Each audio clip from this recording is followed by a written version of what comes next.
and it was very hot. Wing Commander Abhishek Matiman, just come in here as someone who's been part of the Air Force infrastructure, as someone who's flown in these air shows.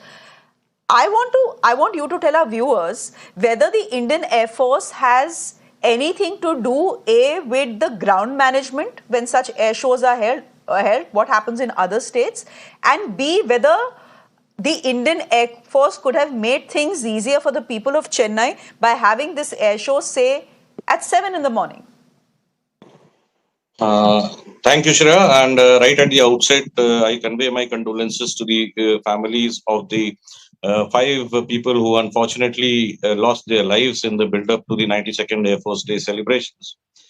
Having said that, I remember not only me, I remember you having been part of the coverage of so many air shows. It's not the first time that this kind of an air show has been held. We have seen almost an equal number of people when we did it on the Marine Drive in Mumbai.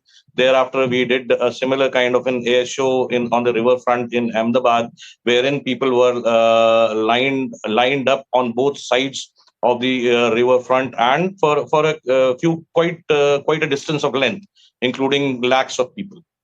Now, these things, when these are organized, even for that matter, a show where the entry is restricted, unlike this one wherein people can pour in at will, even for restricted shows like Aero India, we have a disaster management committee very meticulously involved in the conduct of affairs before the as a build-up and preparation for such an air show, wherein you already anticipate there are 72 aircrafts, mind you, having taken part in the entire flypast and the air show over the beach. So the excitement generated amongst the populace is natural, and what is surprising is already having precedents. We have this is what it has come to.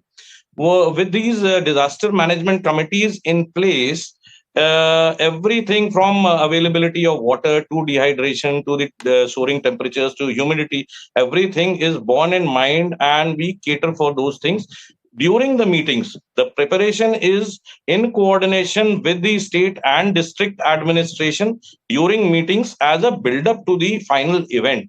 That is most important. Somehow, what seems is some point has been missed out, as the earlier speaker just pointed out, that there were 40 ambulances and 7,500 policemen. So even if you say that it appears to be, even with a back of the hand calculation, it is grossly inadequate. Not solely blaming the state government, because the crowd was 15 lakhs plus, and that is almost a strength of an entire small town. But nonetheless, we need to draw necessary lessons. True. What the state administration and the district administration need to realize is the planning coordination has to be carried out very meticulously. If required, resources are to be pulled in from neighboring districts or from the entire state to see these kind of events go. Such kind of events don't end up in a fiasco or unfortunate deaths of people. You know, if anyone in the Chennai district administration was actually Googling NDMA, they would realize that they have an entire chapter on how to manage crowds at large events like these. And every state has a disaster management committee as well, Dr. Narayan Lakshman. I wonder where they were, what they were doing. Was their help even enlisted? My question to you, Dr. Narayan Lakshman, and this is my last question to anyone on on the panel, is not to a journalist but to a citizen of Chennai. You know, I have heard this at least thrice in the last 24 hours, that at least there was no stampede. And that is the achievement. Look at the bright side, at least there was no stampede. Yes, there was no stampede. But the fact is that 5 people are dead. 300 had to be hospitalized. You clearly knew that more than 10 lakh people would show up. You were simply not prepared.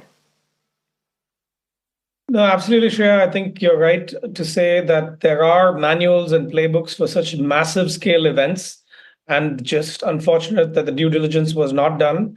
I think there's a lot of anger in Chennai tonight, and there will be for many more days to come.